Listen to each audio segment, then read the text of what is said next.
बोलिए जब भक्तन मौसरान जब सिद्धि भक्ति होने लगे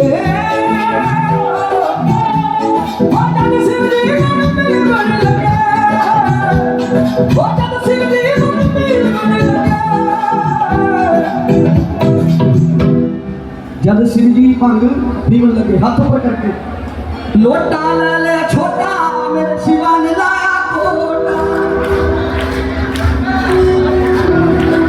जड़े गुंगे निकली कुड़ी बोलने के जिधर भगवान बोले शंकर जी ने जीवा दी हाथों पर करके सारे संगत बोल गए ए सारा सनाउंदा रागदा ताडे कोल बोलंदा जे आज नहीं बोले ते कदे भी बोले हाथ पर जब सिद्धि भंग पीवन